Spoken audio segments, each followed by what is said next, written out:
Good morning বন্ধুরা, connect to মিমসির আরেকটা ভ্লগে তোমাদের সকলকে জানাই স্বাগত। আজকে শুক্রবার আর আমরা সকালবেলায় চারজনেই বেরিয়ে পড়েছি এক অজানা গন্তব্যের উদ্দেশ্যে। না, গন্তব্যটা অজানা নয়, গন্তব্যটা আমাদের জানা, কিন্তু যে যাবার যে এই প্ল্যানটা এটা কিন্তু অজানাভাবেই হয়েছে। মানে এই প্ল্যানটা কিন্তু আগে থেকে করা ছিল না, হঠাৎই প্ল্যানটা হয়েছে আর আমরাও বেরিয়ে পড়েছি। তো দেখো, আমরা এখন যাচ্ছি আরামবাগ বাস স্ট্যান্ডে। আরামবাগ এসবিএসটিসি বাস স্ট্যান্ডে আমরা যাব, আর সমস্ত পথ ঘাট পার করে আমরা এখন আরামবাগ পৌঁছেও গেলাম। তো এই হচ্ছে আরামবাগ শহর। যে সমস্ত বন্ধুরা আরামবাগ থেকে আমার ব্লগ দেখছো তারা হয়তো নিশ্চয়ই চিনতে পারবে বা রিলেট করতে পারবে কোন জায়গাটা এটা। আর দেখতে দেখতে আমরা পৌঁছে গেলাম এসবিএসটিসি বাস স্ট্যান্ডে। এখান থেকেই আমাদের বাস আছে, আর আমাদের বাস কিন্তু সামনেই দাঁড়িয়ে আছে। ওই যে দীঘা যাওয়ার যে বাসটা রয়েছে ওই বাসটাতেই আজকে আমরা যাত্রা করব, আর আমরা যাব আজকে দীঘা। তো বাস আমাদের ছেড়ে দিয়েছে নির্দিষ্ট সময়েই, যেটার নির্ধারিত টাইম ছিল 7:30টায়, সকালবেলা 7:30টাতেই ছেড়ে দিয়েছে।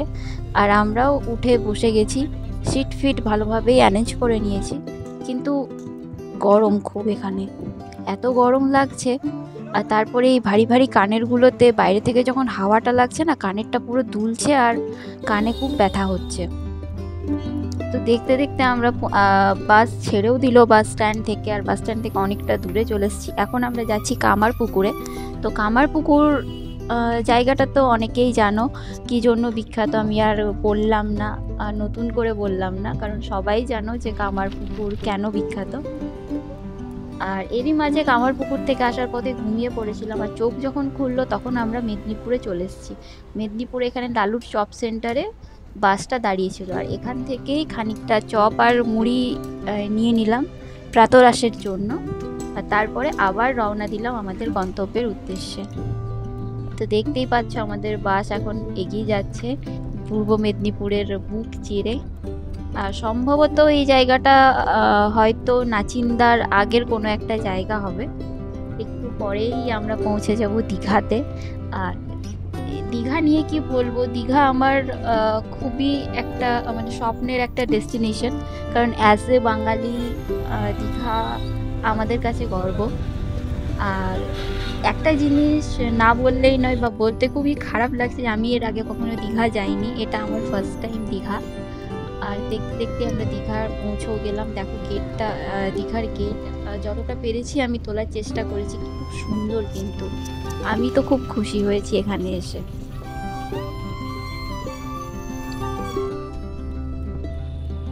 তো জয় জগন্নাথ বলে আমরা পৌঁছে গেলাম দীঘাতে। আর সামনে ওল্ড দীঘার বিচ দেখা যাচ্ছে, সমুদ্র দেখা যাচ্ছে, যেন মনে হচ্ছে সমুদ্র আমাদেরকে হাত বাড়িয়ে ডাকছে।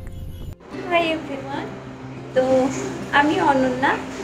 আর যেমনটা দেখলে আমরা আজকে দীঘায় এসেছি, আর এই মাত্র হোটেলে পৌঁছালাম। এই হোটেলে চেক ইন করেছি, চেক ইন করে জাস্ট একটু বসলাম। আর ও স্নান করতে গেল, ও এলে তারপর আবার আমি স্নান করতে যাব, তারপর গিয়ে লাঞ্চ করব। তো হোটেলটা মানে যেরকম আমাদের এক্সপেকটেশন ছিল আর কি, সিকিমে গেছিলাম তো যেরকম হোটেল ছিল আর কি ওখানকার, তার থেকে মানে কি তার তুলনায় একটু হোটেলটা মানে একটুখানি লো। তো যাই হোক, পছন্দ হয়েছে, কিন্তু এক্সপেকটেশনটা আর একটু বেশি ছিল। তো যাই হোক, তো তোমাদেরকে একটু দেখাই, দাঁড়াও ব্যাক ক্যামেরা করে। তো এইটা হচ্ছে এন্ট্রান্স গেট।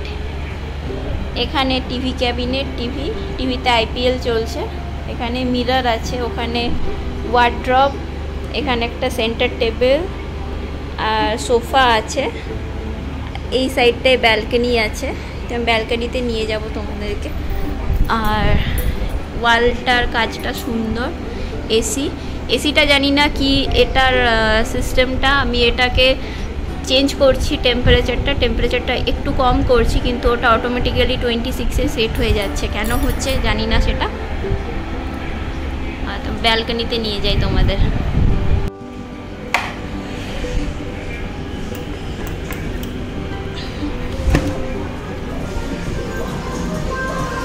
এইটা হচ্ছে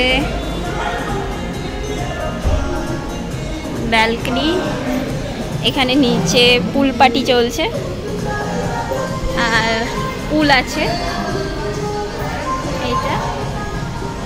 এইটা হচ্ছে হোটেল, পাশেরটা মা বাবাদের রুম, মা বাবা ওই রুমটাই আছে পাশের রুমেই জাস্ট আমাদের। আর এই হচ্ছে ব্যাকগ্রাউন্ড। তো তোমাদেরকে আমি বিকেলবেলা বিচে নিয়ে যাব। আর এখানে খুব সিগারেটের স্মেল আসছে, তো আমার একটু প্রবলেম আছে সিগারেটের স্মেলে, তো আমি ভেতরে চলে যাই আর তোমাদেরকে বিকেলবেলা আমি বিচে নিয়ে যাব। তো সকালবেলায় লাঞ্চ টাঞ্চ কমপ্লিট করে ঘুমিয়ে পড়েছিলাম, কারণ অনেকটা টায়ার্ড ছিলাম। আর ঘুম থেকে উঠে দেখি সন্ধে হয়ে গেছে। সন্ধেবেলাতেই আমরা রেডি ফেডি হয়ে বেরিয়ে পড়েছি ঢেউসাগর যাওয়ার জন্য। এখান থেকে টোটো নিয়ে নেব, আমাদের হোটেলের সামনে এই মোড়টা থেকে টোটো নিলাম। আর দেখো আমরা পৌঁছে গেছি কিন্তু ঢেউসাগরে। এটা হচ্ছে সামনে ঢেউসাগর, আর এখানে এন্ট্রি ফিস হচ্ছে 10 টাকা। ওই যে টিকিট কাউন্টার, ওখান থেকে টিকিট কেটে তারপরে ঢুকতে হয়। তো আমরা যেহেতু 5 জন আছি, তাই আমাদেরকে 5টা টিকিট নিতে হবে।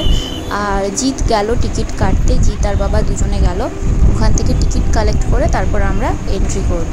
তো এই জিনিসটা কিন্তু ওয়েস্ট বেঙ্গল গভর্নমেন্ট থেকে একটা ভালো জিনিস করেছে। দীঘাতে এসে কিছু হোক না হোক, এই জায়গাটা কিন্তু খুব ভালো লেগেছে আমার। কারণ এর আগে কিন্তু দীঘাতে এই জিনিসটা ছিল কি না আমার জানা নেই। আর ভেতরে এর যা যা কিছু গেমিং বলো বা যা যা কিছু রাইড বলো যেগুলো ছিল, সেগুলো কিন্তু সবই ফ্রি, খালি 10 টাকা দিয়ে এখানে টিকিট কেটে ঢুকতে হয়। তো গেটটাও খুব সুন্দর, গেটটাতে জিরাফগুলো এত সুন্দর, মানে এত ভালো লেগেছে। কিন্তু আনফর্চুনেটলি আমি এখানে একটাও ছবি তুলতে পারিনি, কারণ এতটা ভিড় ছিল আর গরমও লাগছিল। তো আমি বলেছিলাম যদি ওকে আমার ছবি তুলে দিতে, কিন্তু ও না কেমন কেমন ছবি তুলে দিয়েছে সব। চলো ভেতরে যাওয়া যাক। এবার একটু ভেতরে গিয়ে দেখি ভেতরে কি কি আছে।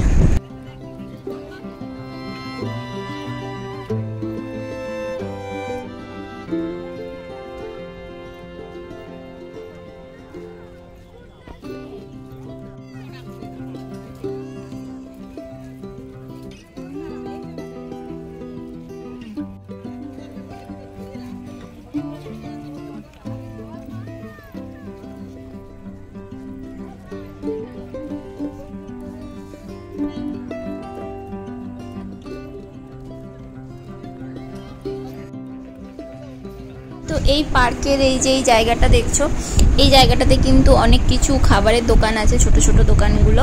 তো এখান থেকেই আমরা একটা করে কফি আর স্যান্ডউইচ নিয়ে নিয়েছিলাম।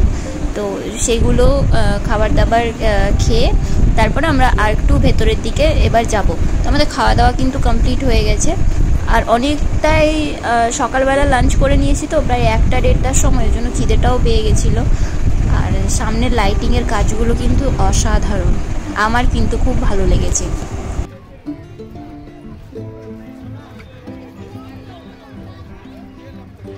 আর দেখো এই যে এই রাস্তাটা ধরেই কিন্তু আমরা বিচে পৌঁছে যাব। আর ওখানে বিচের রাস্তাতে আমরা এখন যাচ্ছি, দেখি ওই দিকটাই কি আছে।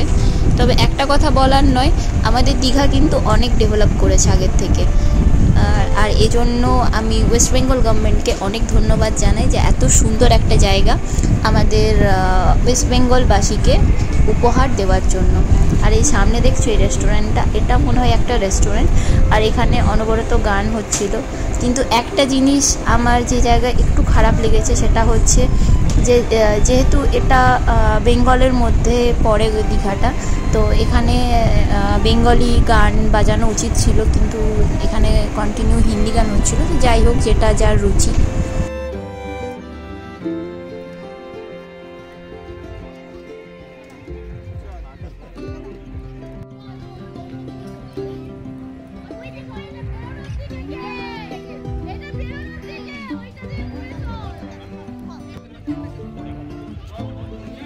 এই যে এই রাইডটা দেখছো, এই রাইডটাতে আমার চড়ার খুব ইচ্ছা ছিল, কিন্তু এখানে শুধু মাত্র বাচ্চাদেরকে নেওয়া হচ্ছিল, আমার মতো বুড়োদেরকে তো এখানে নেওয়া হচ্ছিল না। যদিও অ্যাডাল্টদের জন্য এই রাইডটা ছিল অন্য একটা জায়গাতে, কিন্তু আমার যাওয়া হলো না এইবারে। ঠিক আছে, নেক্সট টাইম আবার যখন দীঘাতে আসবো তখন আমি নিশ্চয়ই এই রাইডটা এনজয় করার চেষ্টা করব।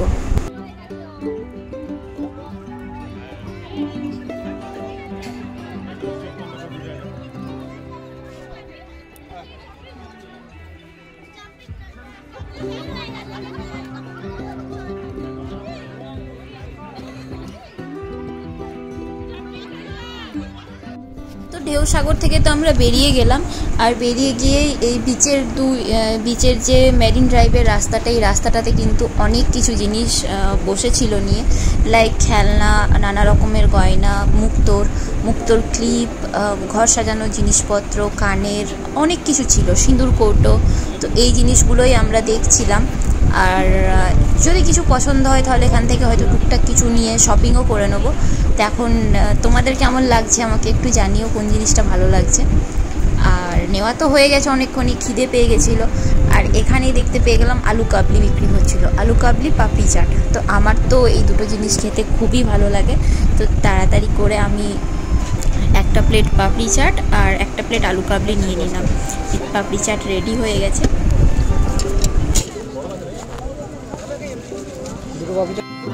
তো দেখতে পাচ্ছ পুরো রেডি হয়ে গেছি, রেডি হয়ে আমরা এখন যাচ্ছি সমুদ্রে স্নান করতে যাব।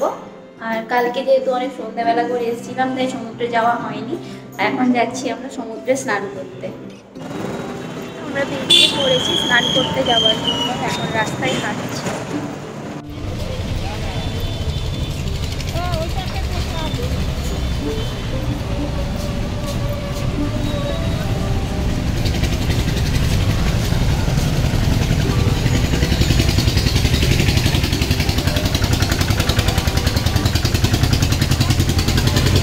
সামনের মোড়টা থেকে আমরা একটা টোটো নিয়ে নিলাম, আর আমরা এখন যাচ্ছি নিউ দীঘা বিচে। তো নিউ দীঘা বিচে গিয়ে আজকে আমরা সমুদ্রতে নামবো, স্নান করব আর অনেক মজা করব। তো ব্লগটাকে প্লিজ দেখতে থাকো, আর ব্লগটাকে স্কিপ না করে দেখো। তো সামনে যে মোড়টার সামনে আমরা দাঁড়িয়েছিলাম, ওই মোড়টা থেকে টোটো নিয়ে নিলাম। আমরা এখন যাচ্ছি নিউ দীঘা বিচে, ওখানে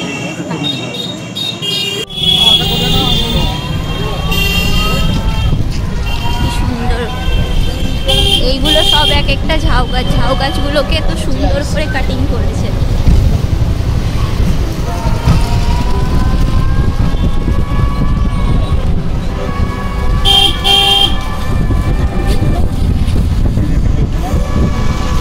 আমরা চলে এসেছি নিউ দীঘা বিচে।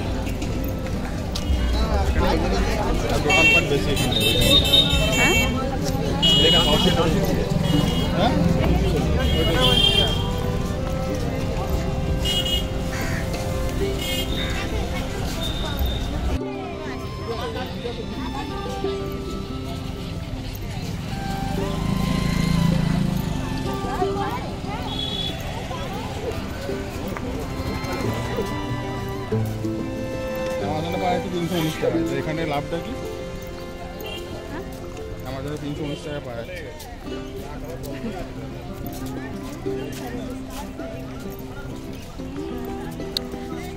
সামনে সি বিচ আছে, ওখানেই যাচ্ছি। আমরা পৌঁছে গেছি নিউ দীঘা সি বিচে। আর এখন তো সমুদ্রতে জোয়ার টাইম চলছে, এই জন্য সমুদ্র খুবই উত্তাল আছে। আর দীঘার কাছে যে সমুদ্রটা আছে এটা হচ্ছে বঙ্গোপসাগর। তো যদিও সবাই জানো, তাও ইনফরমেশন দেওয়ার জন্য আমি বলে রাখলাম। তো এটা হচ্ছে বঙ্গোপসাগর, আর এর জলটা কিন্তু একদম কালো জল। তো এই বিচটাতে তো খুবই ভিড় ছিল, নামতে পারলাম না। আমরা এখন এগিয়ে যাচ্ছি, সামনের অন্য আরেকটা ঘাটে যাব, ওই ঘাটটাতে গিয়ে নামার চেষ্টা করব, কারণ খুব ভিড় আছে আর নামতে পারলাম না। জল একদম সামনে চলে এসছে। তো গোয়ার সমুদ্রের জলটা যেমন সি গ্রিন কালারের, আর দূর থেকে দেখতে কিন্তু খুব ভালো লাগে, একদম ব্লু একটা আভা থাকে জলটার মধ্যে। আর আমাদের স্নান টান কমপ্লিট হয়ে গেছে, আর আমরা নিউ দীঘা বিচে স্নান করিনি, আমরা চলে গেছিলাম উদয়পুর বিচে। তো উদয়পুর বিচে গিয়ে স্নান করলাম। কেন গেছিলাম? কারণ একটা বড় ইনসিডেন্ট ঘটে গেছিলো দীঘা নিউ বিচে আমার বাবার সাথে। তো সেই জন্যই আর কি আমরা চলে গেছিলাম উদয়পুরে, কারণ আর নামার রিস্ক নিইনি। তো কী হয়েছিল না হয়েছিল সেটা আমি কোনো দিন নয়তো লাইভে শেয়ার করে দিলাম, আর এই ব্লগটাতে বললাম না। তো এই ব্লগটাকে এখানেই এন্ড করলাম। ভালো থেকো সবাই, সুস্থ থেকো,